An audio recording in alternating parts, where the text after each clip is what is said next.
अनीता, पायल और दिव्या तीनों पक्की सहेलियां थीं। अनीता गरीब थी, लेकिन पायल और दिव्या अमीर थी। कॉलेज की पढ़ाई खत्म होने के बाद तीनों की शादी हो गई।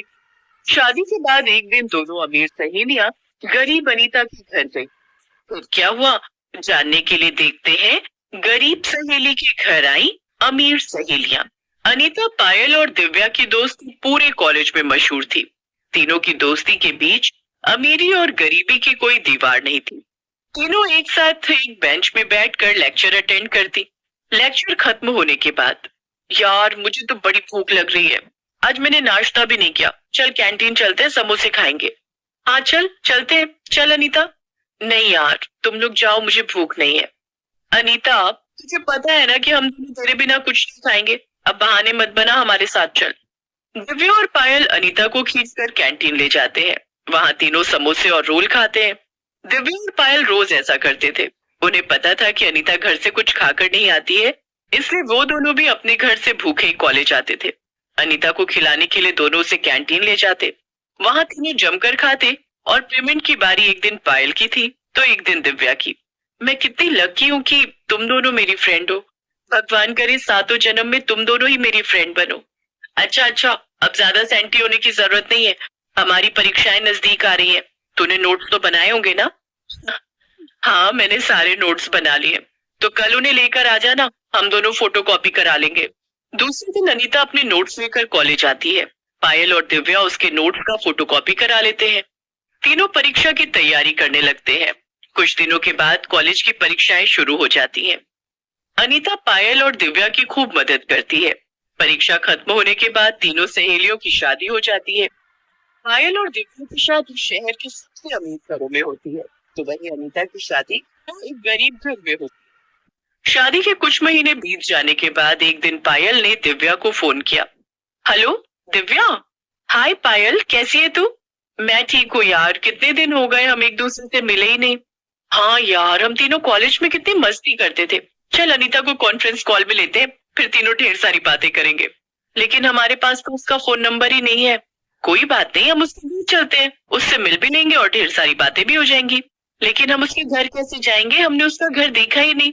अनीता की शादी का कार्ड अभी भी मेरे पास रखा है, उसमें उसके ससुराल का एड्रेस है। दिव्या अनीता की शादी के कार्ड से उसके ससुराल का पता निकालकर अपने मोबाइल फोन में सेव कर लेती है। पायल और दिव्या दोनों आपस में बातें करके एक शाम अनीता के घर जाती। अनीता अपने ससुराल में अपने सास ससुर के लिए चाय बना रही थी। तभी उसके घर के सामने एक बड़ी सी चमचमाती हुई गाड़ी आकर रुकी। अनीता की सास कमला और ससुर योगेंद्र ने खिड़की से देखा। हमारे गरीब मोहल्ले में इतनी महंगी गाड़ी से कौन आया है? पता नहीं कौन है, लेकिन ये गाड़ी हमारे घर के बाहर क्यों रुकी है? लगता है कहीं कोई गलती से इधर का रास्ता भटक गया है। योगेंद्र और कमला ने देखा कि गाड़ी से दो लड़कियां बाहर निकली और वे दोनों उनके ही घर की तरफ बढ़ रही थी। ये दोनों तो हमारे घर की ओर आ रही हैं। आने दो, किसी का पता पूछने आ रही होंगी। तभी पायल और दिव्या ने दरवाजा खटखटाया। योगेंद्र ने दरवाजा खोला।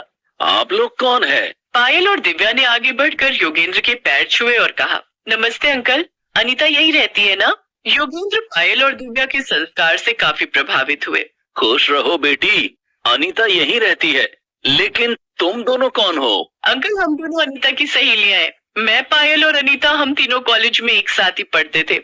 पढ़ाई खत्म होने के बाद हमारी शादी हो गई और शादी के बाद हम तीनों कभी मिले ही नहीं।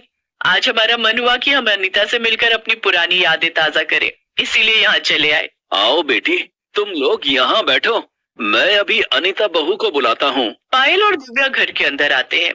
अनीता के ससुराल में मेहमानों के बैठने के लिए सोफा नहीं था। सिर्फ प्लास्टिक की कुछ कुर्सियां थी, वो भी टूटी हुई। एक कुर्सी पर कमला बैठी हुई थी। पायल और दिव्या ने कमला के पैर छूकर उसका भी आशीर्वाद लिया। अनीता बहू। आई पिताजी। अनीता अपने हाथ में 2 प्याली चाय लेकर भागी भागी बाहर आती है। पिताजी, माँ जी ये रही आप दोनों की चाय। तभी अनीता की नजर पायल और दिव्या पर पड़ती है। पायल, दिव्या, तुम दोनों अचानक यहाँ? बस तेरी याद आई और हम यहाँ आ गए। और तुझे बताते कैसे, तेरा मोबाइल नंबर ही नहीं है हमारे पास। वो तो शादी का कार्ड मैंने संभाल कर रखा था, उसमें से तेरे घर का पता निकाल कर हम यहाँ आ गए। क्यों, हमारा आना अच्छा नहीं लगा? नहीं, ऐसी कोई बात नहीं है, तुम दोनों का आना मुझे बहुत अच्छा लगा। अनीता बहू, तेरी सहेलियां पहली बार तेरे घर आई हैं। इन्हें अपने कमरे में ले जा। ठीक है माँ जी। अनीता पायल और दिव्या को अपने कमरे में ले जाती है। अनीता के कमरे में कोई बेड नहीं था।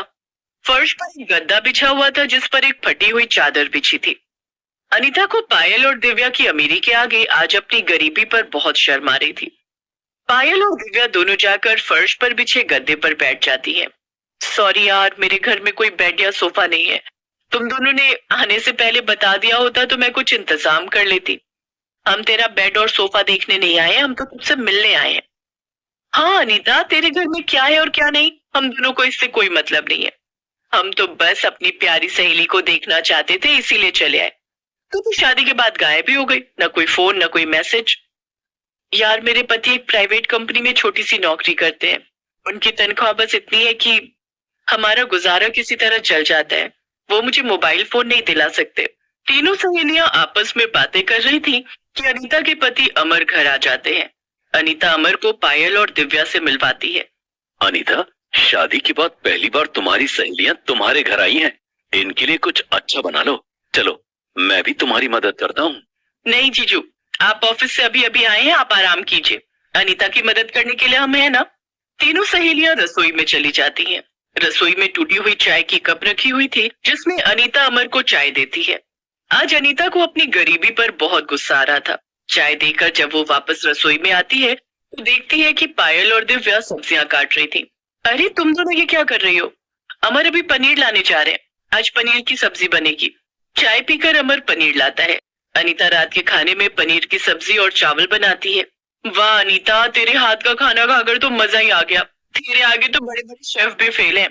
हाँ यार, तू तो कमाल का खाना बनाती है। सभी लोग खाना खा रहे थे तभी बाहर बहुत तेज बारिश होने लगी।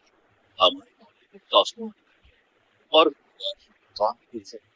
आज रात आप दोनों यहीं चाहिए। हाँ, लगता है आज रात हमें यही गुजारनी होगी। इस बारिश में कहीं गाड़ी खराब हो गई तो मुसीबत हो जाएगी। जिस पर योगेंद्र और कमला सोते थे। आपने पायल और दिव्या को रोक दिया, तो मम्मी ने कहाँ सुनाएगी। इन्हें फर्श पर सोने की आदत नहीं है। अनीता बहू, हमारे बेड पर पायल और दिव्या को सुला दे। मैं और कमला फर्श पर सो जाएंगे। ठीक है पिताजी। अनीता में चादर बिछा देती है और पायल और दिव्या को उस पर सोने के लिए कहती है। कहाँ सोएगी? तुम हमारी चिंता मत करो, हमें तो फर्श पर सोने की आदत है। नहीं आंटी जी, आप और अंकल फर्श पर सोए और हम बेड पर, ये हमें मंजूर है। आप और अंकल बेड पर सो जाइए। आज हम तीनों से एक साथ फर्श पर सोएंगे और रात भर ढेर सारी बातें करेंगे। लेकिन बेटी, तुम लोगों को फर्श पर नींद नहीं आएगी। आंटी जी, हमारे साथ हमारी प्यारी सहेली होगी ना, नींद आ जाएगी।